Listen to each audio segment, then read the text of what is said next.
जय हिंद फ्रेंड्स। तो आज फिर हम लोग आए हुए हैं और आज जो है आप लोगों के बीच टॉपिक हमारा है पीरियोडिक क्लासिफिकेशन ऑफ एलिमेंट्स को लेकर। ये जो है कंपटीशन के क्षेत्र में भी बहुत ज़्यादा इंपॉर्टेंट रखता है। साथ ही साथ क्लास 10 और जो सीबीएसई साथ ही साथ आईसीएसई बोर्ड के लिए तैयारी कर रहे होंगे। और एक मैं महत्वपूर्ण बात और जोड़ दूं, साथ ही साथ ये इंपॉर्टेंट हो जाता है जैक के लिए भी, क्योंकि जैक में भी जो है सिलेबस रिड्यूस नहीं किया गया है। तो ये सारे चीज़ों के लिए इंपॉर्टेंट है। तो आप किसी भी फील्ड से बिलोंग करें, ये वीडियो देखना ना भूलें। ये वीडियो आपके लिए हो सकता है important, periodic classification of elements. अब यहाँ पे बात करेंगे, चूंकि हम लोग बात करें पीरियोडिक क्लासिफिकेशन का, तो मैं आप लोगों को एक दिखाते हुए चलूँ ओवरव्यू। ये पीरियोडिक टेबल सभी ने देखा होगा, आई होप कि विजिबल हो और आप सभी ने ये पीरियोडिक टेबल जो है देखा है। इस पीरियोडिक टेबल को हम लोग बोलते हैं मॉडर्न पीरियोडिक टेबल। मैं जो है बुक फॉलो कर रहा हूँ अभी आईसीएसई बोर्ड का, चूँकि पब्लिकेशन का नाम मुझे यहाँ पे कोई मार्केटिंग करना नहीं है तो मैं बता नहीं रहा हूँ। तो आप लोग याद रखिएगा, पीरियोडिक टेबल कोई भी बुक से हो आप लोग फॉलो कर सकते हैं, ज़रूरी नहीं है कि सेम बुक होना चाहिए। पीरियोडिक क्लासिफिकेशन में सबसे पहले हम लोग बात करेंगे एलिमेंट्स के बारे में, क्योंकि आपको पता है कि एलिमेंट्स पीरियोडिक क्लासिफिकेशन है तो एलिमेंट्स का क्लासिफिकेशन है। एट नॉन, अभी, टिल, तो टिल नाउ तक जो है 118 एलिमेंट्स नॉन है, ये आप सभी को पता होगा। अभी तक में 118 एलिमेंट है और जिस पे ये सजाया गया है वो हजारों लाखों साल के मेहनत है, वहाँ पे हजारों साल की मेहनत आप बोल सकते हैं। और उस चीज़ को हम लोग बोलते हैं modern periodic table. Modern periodic table के ऊपर ये सजाया गया है। लेकिन क्या पहली बार में ही मॉडर्न पीरियोडिक टेबल पे ये सजा दिया गया? Is it right? तो आप लोगों का आंसर आएगा no, it is not true. तो क्या हुआ? तो कंडीशंस थी, जैसे बहुत सारे क्रांति हो रही थी उसी तरह केमिस्ट्री में भी एक क्रांति हुआ। और वो समय था हमारा लगभग 1817 का। 1817 का, 17th सेंचुरी, 1817 का जो है वो समय था। और उस समय में हुआ क्या, एक बहुत बड़े साइंटिस्ट जिनका नाम है डोवेनियर्स, सबसे पहली बार जो है एलिमेंट को अरेंज करने का काम उन्हीं के द्वारा किया गया, जिनका नाम मैं बोल रहा हूँ डोवेनियर्स। तो उनका जो है एलिमेंट अरेंज करने का अंदाज था कुछ, चूँकि समय आप लोगों को पता है 1817 हो रहा था। अगर कोई पूछ दे कि उस समय जो है लगभग लगभग कितने एलिमेंट्स नॉन थे, पता थे हम लोगों को, तो याद रखिएगा अप्रॉक्स 27 एलिमेंट्स उस टाइम हम लोग जानते थे। जैसे अभी के दौर पे बात करते हैं तो बोलते हैं 118 एलिमेंट, उस समय हम लोग लगभग लगभग 27 एलिमेंट्स को जो है हम लोग जानते थे। तो अब उसको सजाना था एक बहुत बड़े साइंटिस्ट जिनका नाम हुआ डोवेनियस, जो कि नाम मैं तो रिपीट कर ही रहा हूँ, डोबेरिनी,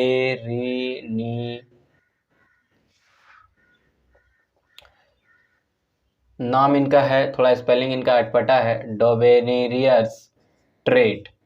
नाम हालांकि उनका डोबेनियर्स है और वो जो दिए अपना रूल उसको बोला गया डोबेनियर्स ट्रेट। अब ये डोबेनियर्स ट्रेट क्या है?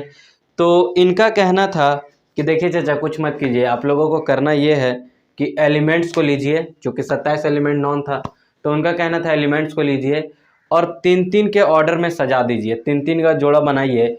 और जोड़ा में ऐसा कुछ रूल फॉलो होगा कि पहला और तीसरा वाला, मतलब पहला और आखिरी वाला का हम लोग जो एटॉमिक मास जोड़ के एवरेज निकालेंगे तो वो बीच वाले के बराबर आ जाए, यही उनका रूल था। तो डोवेनियस ट्रेट का जो था सिंपल सा कहना था कि 3 एलिमेंट्स का हम लोग जो है एक ग्रुप बनाएंगे, जिसमें कि सपोज करते हैं ए, बी और सी, ये 3 एलिमेंट अगर है तो पहला का जो एटॉमिक मास होगा जिसको हम लोग बोल दिए A1, और तीसरा वाला का जो एटॉमिक मास होगा जिसको हम लोग बोल दिए C1। तो जैसे ही आप A1 प्लस C1 का एवरेज, मतलब पहला और तीसरा का एवरेज कीजिएगा तो वो जस्ट B1 के बराबर हो जाए, और B1 हम लोग मानते हैं कि इसका एटॉमिक मास है। यही डोवेनियर्स का स्टेटमेंट था, यही डोवेनियर्स का कहना था। इतना बातों से आप लोगों को भी क्लियर हो रहा होगा कि उसका सजाने का मेन पॉइंट या फिर मुख्य बिंदु था एटॉमिक मास। अगर कोई बोल दे कि डोवेनियस जो है किसके अकॉर्डिंग अपने एलिमेंट्स को अरेंज किए थे, तो एटॉमिक मास के अकॉर्डिंग। अब जो है डोवेनियस चूँकि बोल रहा है कि बनाना है, ऐसे 3-3 का जोड़ा बनाना स्टार्ट किया, बेचारा बहुत मेहनती था, बना ही लगा। अब बनाया तो वो जो है एगो बनाया ग्रुप जिसको बोला अल्कली मेटल या फिर अल्कली ग्रुप। अब इस अल्कली ग्रुप में क्या क्या वो 3 गो एलिमेंट को रखा, एगो को रखा लिथियम, एगो को रखा सोडियम, एगो को रखा पोटेशियम। ये 3 गो को रख दिया एक ग्रुप में। अब इन तीनों का एटॉमिक मास जैसे कि आपको पता होगा, लिथियम का 3 दूनी 6 होता है, पोटेशियम का कहीं ना कहीं 39 होता है। अब इन दोनों को आप जोड़िए और एवरेज निकालिए, तो इन दोनों को जोड़िएगा तो 39 और 6 हो जाएगा आपका लगभग 39 41 और ये हो गया 45। और अच्छा, लिथियम का 3 दूनी 6 1 7, इसका एटॉमिक मास एक्चुअली में 7 होता है, ये मिस्टेक 7 होता है, तो ये हो गया 46। और इसका जैसे ही एवरेज निकालिएगा 2 से भागा दीजिएगा तो ये आ जाएगा 23, और 23 हो गया सोडियम का एटॉमिक मास। ये आप लोगों को पता होगा। तो पहला ग्रुप इनका बन गया लीनाकर, मतलब लिथियम, सोडियम और पोटेशियम। दूसरा इन्होंने ग्रुप बनाया जिसका नाम रहा अल्कलाइन अर्थ मेटल, अल्कलाइन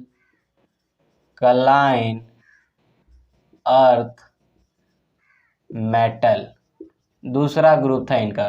दूसरा ग्रुप कौन सा था? Alkaline earth metal. जैसे ही अल्कलाइन अर्थ मेटल का बात करेंगे तो इन्होंने क्या किया, इसमें भी 3 एलिमेंट्स को डाला, और इसमें जो 3 एलिमेंट्स को डाला वो है आपका कैल्शियम, स्ट्रोटियम और बेरियम। कैल्शियम, स्ट्रोटियम और बेरियम। कैल्शियम का एटॉमिक मास आप लोग को पता होगा 40, और बेरियम का एटॉमिक नंबर होता है 56, और इसका एटॉमिक मास देखिएगा तो 137 होता है, 137। तो फिर वही नियम, पहला और तीसरा का एवरेज निकालिए तो 40 30 70, 177, और इसको जैसे आधा कीजिएगा, एवरेज कीजिएगा तो 100 का आधा आपको पता होगा 50, और 70 का आधा 35, 50 और 35 तो 50 30 80 और 5 85, और 7 का आधा कीजिएगा तो आपका 3.5 के आसपास आएगा। तो 85 और 3 88.5 होता है। तो लगभग 88 बोल के स्ट्रोटियम का आप देखिएगा तो एटॉमिक मास होता है 88। तो ये वाला इनका दूसरा का ग्रुप बन गया। उसके बाद इन्होंने क्या किया, एक और ग्रुप बनाया, क्योंकि बनाना तो 27 गो एलिमेंट का है, अभी तो 3 दूनी 6 गो हुआ है। तो एक और ग्रुप बनाया, और वो ग्रुप का नाम दिए हैलोजन ग्रुप। Halogen group. अब बताइएगा हैलोजन ग्रुप जो है ये नाम क्यों पड़ा है, हैलोजन का मतलब क्या होता है? अगर आप पढ़ रहे होंगे तो ज़रूर कमेंट करके बताइएगा। हैलोजन ग्रुप में इसने लिया chlorine, bromine, iodine. Chlorine, bromine, iodine, ये तीनों जो है इन्होंने लिया हैलोजन ग्रुप में। और आपको पता होगा क्लोरीन का एटॉमिक मास तो सबको पता है, वो तो होता है 35.5, लेकिन इन जनरल हम लोग 35 लेते हैं। और आयोडीन का चूंकि नहीं पता होगा तो मैं बता दूं, आयोडीन का होता है 127। 127। अब फिर वही नियम में लगाएंगे, इन दोनों को निकाल देंगे एवरेज, तो 35 और 127 को जोड़िए तो इससे 3 दे दीजिए, यहाँ हो गया 130, और 130 130 130 और 30 160, 160 और यहाँ 3 दे चुके थे, 2 बचा तो 162। 162 का आप आधा कीजिएगा तो 100 का आधा 50, 60 का आधा 30, 80 और 81, लगभग 81 आएगा। अब ब्रोमीन का देखिएगा तो इसका होता है 80। लगभग में ही चला था बेचारा, क्योंकि इसको पूरा कुछ मिला नहीं आज तक जीवन में, तो लगभग में काम किया है। अब जैसे ही 3 गो ग्रुप बनाया, ससुरा पगला गया कि अब 3 गो के बाद अब बनाइए कैसे यार, बनाए किसका? तो यहाँ पे गड़बड़ हो गया कि ये 3 दूनी 6 और 3 9 गो एलिमेंट को अरेंजे कर पाया। टोटल है 27 गो एलिमेंट, अभी 9 गो एलिमेंट अरेंज कर रहा है तो कैसे होगा? तो इसका थ्योरिया जो है फ्लॉप कर गया। फ्लॉप किया, उसके बाद आया एगो नया साइंटिस्ट जन्म लिया जेकर नाम हुआ न्यूलैंड। और इसका पूरा नाम देखिएगा न्यूलैंड का तो लिखल होगा JAM, जैम न्यूलैंड। तो ये इसका नाम हुआ पूरा जैम न्यूलैंड। और ये क्या किया, अच्छा चूँकि समैया तो इतना करते करते बहुत ज़्यादा निकल गया, तो टाइम अभी चल रहा था 1817, एकदम इतना तेज़ी से भागा कि अब आ गया 1864 और 65 के आसपास, और 1864 और 65 में न्यूलैंड बाबा आए जो कि बताएं कि एलिमेंट को कैसे अरेंज कीजिएगा। ट्रेड्स में लिखना होगा अगर हम लोगों को रिटन फॉर्म में, तो क्या लिखेंगे, तो element are arranged in the order of 3 according to their increasing atomic mass such that the average of the first and last element of their atomic mass is being nearly equal to the middle और second element। ये इसका statement आप लोगों को लिख देना है। बाकी मैंने इतना आसान शानदार भाषा में बताया कि शायद किसी को ही दिक्कत हो। तो अभी आगे बात करेंगे हम लोग न्यूलैंड लॉ ऑफ ऑक्टेव्स, नाम सबको सुना होगा, न्यूलैंड लॉ ऑफ ऑक्टेव्स पे बात अभी इसी पे करेंगे। इसको थोड़ा मिटा के उससे पहले मैं देख लूँ कि कैमरा में पूरा कैप्चर हो रहा है कि नहीं। हाँ, तो कैमरा में जो है पूरा कैप्चर हो रहा है। और अगला जो थ्योरिया है हम इनके, वो है न्यूलैंड लॉ ऑफ ऑक्टेव्स। जैक वाला के लिए मैं खास बोलूँगा, बहुत इंपॉर्टेंट है, फॉलो कीजिएगा, पूरा काम आएगा। इसको मिटाते हैं, फिर देखते हैं न्यूलैंड लॉ ऑफ ऑक्टेव्स।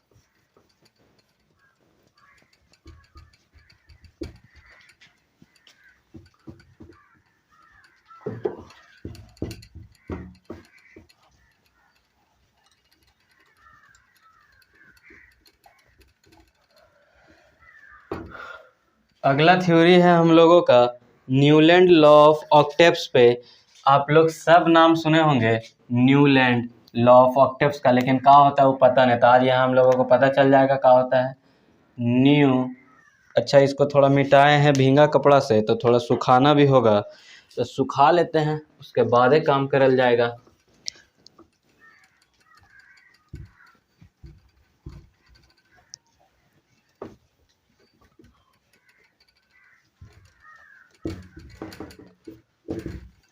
भिंगलका में जो है चलवे नहीं करता है हमारे करवा, सुखले चाहिए एकरा। ले भैया तू भी सुखाइए ले, सुखलके में करवा हमें काम। तो अगला थ्योरी है new land law of octaves. अगला थ्योरी दिया न्यूलैंड लॉ ऑफ ऑक्टेव्स में, और न्यूलैंड लॉ ऑफ ऑक्टेव्स का भी थ्योरिया बहुत शानदार था, इसका भी थ्योरिया था शानदार। और सबसे पहले तो बात करते हैं, जैसे हमने बोला कि पहले डोबेनियस ट्रेट, तो ट्रेट नाम से आपको क्लियर हुआ कि 3 ऑक्टेव से भी क्लियर हो रहा होगा। जो थोड़ा बहुत मैथ पढ़ते होंगे उनको पूरा क्लियर हो रहा होगा कि ऑक्टेव के माने मैथ में हम लोग सुनते थे 8। तो जैसे ट्रेट का मतलब 3 था, ऑक्टेव्स का मतलब है 8। अब न्यूलैंड लॉ ऑफ ऑक्टेव्स क्या किया, तो सबसे पहले कब किया, तो ये तो बतिया हमने पहले ही बताया। इसका ईयर आ गया था लगभग 1864-65। चूँकि समय बहुत बीत गया है, तो समय बीतने के कारण क्या हुआ कि अब जो है एलिमेंट और ज़्यादा खोजा चला, मतलब खोजते लोग इसको तो रहता है लगातार। जैसे अभी 118 आने वाला दिन में हो सके 120 हो, 25 हो, तो खोजते जाएगा इसको। और खोज रहा है तो यहाँ पे और खोजा कितना, तो खोजा यहाँ पे लगभग 56 एलिमेंट्स, 56 एलिमेंट्स जो है, और पता चल गया अभी तक। और 56 एलिमेंट में याद रखना है कि ये 56 एलिमेंट को अरेंज करना था किसको, तो न्यूलैंड्स को। और जब हम लोग बात करते हैं अरेंजमेंट का, तो इसका भी अरेंजमेंट था एटॉमिक मास पे ये अरेंज किया था एलिमेंट्स को। और किस तरह से किया था उसको अभी देखेंगे। अब जो है एलिमेंट को अरेंज किया ही, और ये बोला नया थ्योरी, और वो नया थ्योरी था कि एलिमेंट को जो है सजाइए सीधा सीधा। जैसे मान लीजिए ये पहला एलिमेंट हो गया, दूसरा एलिमेंट, तीसरा, चौथा, पांचवा, छठा, सातवां, अब फिर आठवां जस्ट पहलका के नीचे आ जाएगा। फिर 1 2 3 4 5 6, और फिर जो है आठवां, मतलब यहाँ से जोड़िएगा तो आठवां, मतलब सातवां एलिमेंट एकदम नीचे नीचे आएगा। तो इसका कहना था कि 1 2 3 4 5 6 7 आठवां, ये जो आठवां नंबर पे आएगा, सभी के सभी सेम प्रॉपर्टी, मतलब every 8th element in the arrangement are repeated function of their chemical and physical nature. मतलब कि हर एक आठवां जो एलिमेंट है वो रिसेंबल करेगा, वो रखेगा सेम प्रॉपर्टी जस्ट पहलका वाला के। जैसे ये पहलका है तो ये 8वां में आया, तो ये पहलका और 8वां सेम सेम प्रॉपर्टी रखेगा। उसी तरह करके ये अरेंज करते चला गया। और इसका भी बेसिस था increasing atomic mass. Atomic mass में भी याद रखना है कि इंक्रीजिंग एटॉमिक मास के आधार पे वो जो अरेंज कर रहा था, तो हर 7 8वां मतलब every 8th element have a repeated function of their first element according to their chemical and physical nature.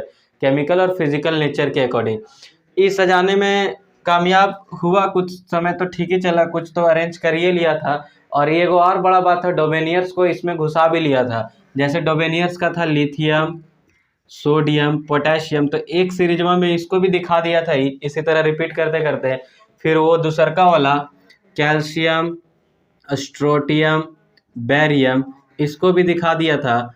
और हेलोजन वाला भी कहीं ना कहीं दिखा दिया था। तो इस तरह करते करते तो दिखा दिया, ये तो पार गया दिखाने।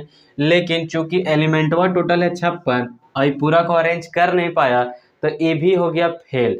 दूसरा काम था इसका फेल होने का, तो दूसरा इसका कारण था फेल होने का कि ये लाइटर एलिमेंट के लिए ही ज़्यादा एप्लीकेबल था। लाइटर माने हल्का, लाइटर एलिमेंट जो कि अगर बात करें तो अप टू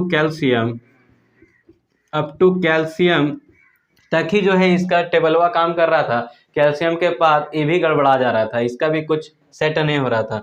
तो यहाँ पे इसका हो गया बहुत ज़्यादा दिक्कत कि इसका भी जो है कैल्शियम तक काम कर रहा है लाइटर एलिमेंट के लिए, और जो 56वां एलिमेंट था उसको भी अरेंज नहीं कर पा रहा है अच्छा से। इंक्रीजिंग एटॉमिक मास भी रखा है अभी तक तो अपना सीक्वेंस। तो न्यूलैंड भी गड़बड़ा गया। इसका स्टेटमेंट पूछता है, तो इसका स्टेटमेंट याद रखना है कि every eighth element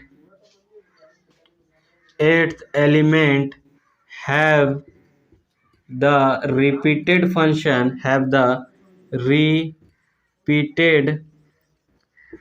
function of first element according to their chemical or physical nature।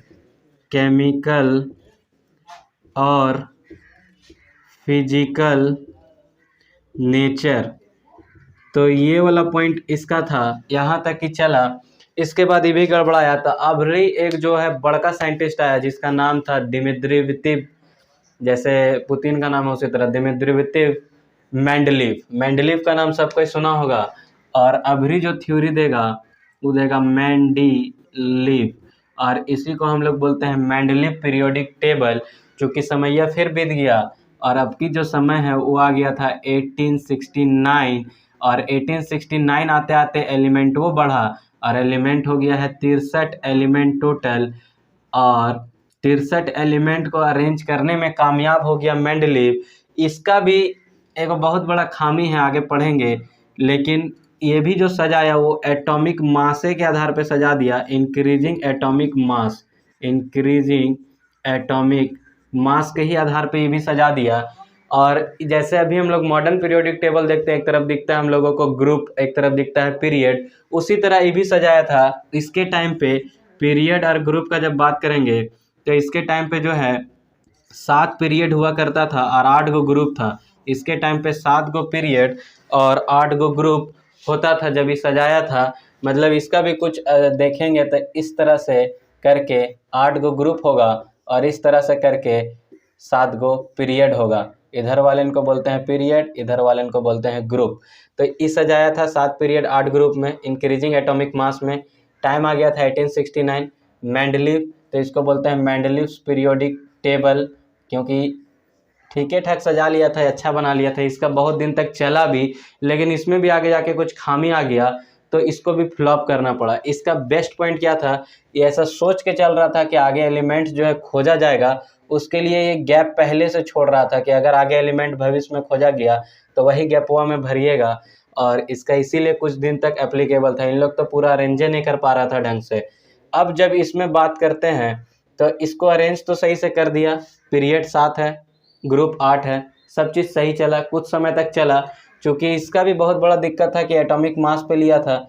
और इसका सबसे बड़ा डिमेरिट पॉइंट, इसका सबसे बड़ा डिमेरिट पॉइंट जो है वो था कि हाइड्रोजन का पोजीशन में नहीं कंफर्म कर पा रहा था। ये पोजीशन ऑफ हाइड्रोजन जो है इससे क्लियर ही नहीं था कि हाइड्रोजन को हम लोग कहाँ पे अरेंज करें। और दूसरा डिमेरिट था कि कहीं कहीं क्या किया, ये चूँकि बोला था इंक्रीजिंग एटॉमिक मास में सजाएंगे, और कहीं जो है ये कम वाला को जो है पहले रखना था, कर क्या दिया कि ज़्यादा वाला को पहले रख दिया और ज़्यादा वाला को बाद में रखना था, तो ये क्या किया कि कम वाला को बाद में रख दिया। मतलब ये सीक्वेंस गड़बड़ा दिया, पहले ज़्यादा वाला को रखा हाइयर को और फिर रख दिया लोअर को, तो ये वाला भी इसका एगो डिमेरिट हो गया। एक जगह जो है ये दो गो एलिमेंट को एक के डब्बुआ में डाल दिया। जैसे अगर हम दो गो एलिमेंट का बात करें कि ए एंड बी, तो ये एक के जगह डाल दिया, अलग अलग होना चाहिए था, ये एक के जगह डाल दिया दो गो, तो वो इसका एगो डिमेरिट हो गया। और सबसे बड़ा डिमेरिट तो इसका हाइड्रोजन का है, याद रखिएगा कि हाइड्रोजन के लिए ये कुछ कर ही नहीं पाया। अब चूंकि सजाया था इंक्रीजिंग एटॉमिक मास पे, आगे जैसे ही आइसोटॉप हम लोग जानते होंगे, आइसोटॉप, और नहीं जानते होंगे तो मैं बता दूं, आइसो का मतलब होता है सेम और टॉप का मतलब atomic number, same atomic number. तो ये वाला बतिया यहाँ काहे बता रहे हैं, तो सेम एटॉमिक नंबर होता है, उसका डिफरेंट एटॉमिक मास होता है, डिफरेंट एटॉमिक मास होता है। और अगर डिफरेंट एटॉमिक मास है तो अब एक के एलिमेंटवा के दो तीन गो एटॉमिक मास कैसे सजाइएगा, सजाइए, तो वहाँ पे भी फेल कर गया। तो ये सब कुछ था पोस्टुलेट्स। इसके बाद जो है अब हम लोग मिलेंगे आगे, तो सीधा हम लोग बात करेंगे मॉडर्न पीरियोडिक टेबल पे और उसके ट्रेंड्स पे। तो आई होप कि आपको समझ आया हो, आगे बनेंगे जब तो मॉडर्न पीरियोडिक टेबल को अच्छे से समझेंगे। जय हिंद।